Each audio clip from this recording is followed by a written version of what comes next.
സിബിൻ ശ്രീതുമായിട്ട് സംസാരിച്ച് ചിരിച്ചോണ്ടൊക്കെ ഇരിക്കുന്നുണ്ട്. അപ്പൊ അതൊക്കെ കണ്ടുകൊണ്ട് കിടക്കുന്ന അർജുൻ ഒട്ടും തന്നെ ഇഷ്ടപ്പെടുന്നില്ല. അർജുൻ വളരെയധികം സങ്കടമായിട്ട് കിടക്കുവാണ്. പൊസസീവ്നെസ് ആണ് അർജുന. ഒരുപാട് ഹേർട്ട് ആയിട്ടുണ്ടെന്ന്. അത് കഴിഞ്ഞിട്ട് റസ്മി വന്നിട്ട് ശ്രീതുവിനോട് പറയുകയാണ്. ശ്രീതു ചോദിക്കുന്നുണ്ട് എന്താ പറഞ്ഞത് എന്നൊക്കെയുള്ള രീതിയിൽ. അതിപ്പോൾ ഞാൻ നിന്നോട് പറഞ്ഞു തന്നോ, നീ പോയി ചോദിക്കുന്നൊക്കെയാണ് റസ്മിൻ പറയുന്നത്. നീ മര്യാദയ്ക്ക് പോയി സംസാരിച്ചോളാം, ഇടി കെട്ടുന്നൊക്കെ പറഞ്ഞ് റസ്മിൻ പറയുന്നുണ്ട്. അതിനുശേഷം ശ്രീതുമായിട്ട് അർജുൻ്റെ അടുത്ത് ചെന്ന് സംസാരിക്കുകയാണ്. അപ്പൊ റസ്മിൻ പറയുന്നുണ്ട് ഉള്ളിൽ എന്തെങ്കിലും ഉണ്ടെങ്കിൽ തുറന്നു പറയണം എന്നൊക്കെയുള്ള രീതിയിൽ. അയാൾക്ക് അതിന് അറിയേണ്ട കാര്യമില്ല, മറ്റുള്ളവർക്ക് വിഷമാവുന്നുണ്ടോ ഹേർട്ട് ആവുന്നുണ്ടോ എന്നൊക്കെയുള്ള രീതിയിലൊക്കെ അർജുൻ അവിടെ പറയുന്നുണ്ട് ശ്രീതുവിനെ പറ്റി.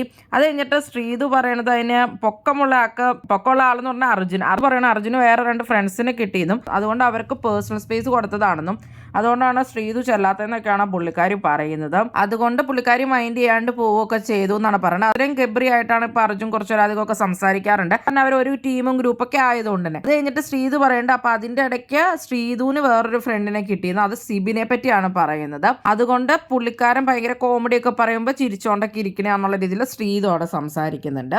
സിബിൻ ഇവർക്കിടയിൽ അങ്ങനെ വില്ലനായിരിക്കുകയാണ്. ഈ കോംബോ കളയുക എന്നൊരു ലക്ഷ്യം സിബിൻ എന്തായാലും കാണും. സിബിൻ അറിയാൻ നന്നായിട്ട് ഈ കോംബോ ഹിറ്റ് ആണെന്നൊക്കെ. സിബിൻ ഇടയ്ക്ക് ഇതൊക്കെ വെച്ചിട്ട് ആദ്യം ശ്രീതുവിനെ കളിയാക്കുകയൊക്കെ ചെയ്യുന്നുണ്ടായിരുന്നു. സിബിനും ശ്രീതു ഒരേ ഗ്രൂപ്പാണ്. അത് മാത്രമല്ല സിബിൻ ശ്രീതുമായിട്ട് അടുക്കാൻ ശ്രമിക്കുന്നതായിട്ടും തോന്നുന്നുണ്ട്. ഈ കോംബോ ഹിറ്റ് ആണെന്ന് ഓൾറെഡി സിബിൻ അറിയാലോ. സിബിൻ എല്ലാവരുടെയും ഗെയിമിനെ ഡൗൺ ആക്കാൻ വേണ്ടി ഓരോരോ കുഞ്ഞു കാര്യങ്ങൾ ചെയ്തു വെക്കുന്നുണ്ട് എല്ലാവരുടെ ഇടയിലും. അപ്സര ശ്രീതുവിനെ പറ്റി പറഞ്ഞതൊക്കെ അറിഞ്ഞ പിന്നെ ശ്രീതു അപ്സരയും തമ്മിൽ വലിയ ഫ്രണ്ട്ഷിപ്പ് ഒന്നുമില്ല. അപ്പൊ അത് കഴിഞ്ഞ് വന്നേ പിന്നെ ശ്രീതു അവിടെ ഇരുന്ന് കരഞ്ഞപ്പോൾ തന്നെ പെട്ടെന്ന് സിബിനാണ് ശരിക്കും പറഞ്ഞ ആ വിഷയം കുറച്ചുകൂടി വഷളാക്കിയിട്ടുണ്ടായിരുന്നു. സിബിന്റെ ഗ്രൂപ്പിൽ തന്നെയാണല്ലോ ശ്രീതു, അൻസിബ ഇവരൊക്കെ. അതുപോലെ തന്നെ അപ്സരയ്ക്ക് എതിരായിട്ട് ഇവരെയൊക്കെ കുറച്ച് കാര്യങ്ങളിൽ സിബിൻ ഇൻഫ്ലുവൻസ് ചെയ്തിട്ടുണ്ട്.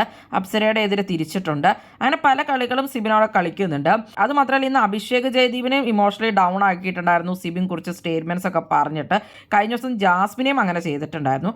അങ്ങനെ ഒരുപാട് കാര്യങ്ങൾ സിബിൻ അവിടെ ചെയ്യുന്നുണ്ട് ഗെയിമായിട്ട് ബന്ധപ്പെട്ട്. സിബിൻ ശ്രീതുവായിട്ട് കൂട്ടാൻ വേണ്ടി നോക്കുന്നുണ്ട്. അപ്പൊ അർജുൻ ശ്രീതു കോംബോ തകർക്കുക എന്നത് തന്നെയായിരിക്കും സിബിന്റെ ലക്ഷ്യം. എന്താണ് നിങ്ങൾക്ക് തോന്നുന്നത്? ഇവരുടെ ഈ കോംബോ സിബിൻ തകർക്കുമോ? എന്തായാലും നിങ്ങളുടെ അഭിപ്രായങ്ങൾ കമന്റ് ബോക്സിൽ കമന്റ് ചെയ്യുക. കൂടുതൽ ബിഗ് ബോസ് വീഡിയോകൾക്കും ബിഗ് ബോസിന്റെ ലേറ്റസ്റ്റ് ലൈവ് അപ്ഡേറ്റ്സിനുമായിട്ട് ഈ ചാനൽ സബ്സ്ക്രൈബ് ചെയ്യണേ, സപ്പോർട്ട് ചെയ്യണേ. അടുത്തൊരു വീഡിയോയുമായി ഉടനെ കാണാം.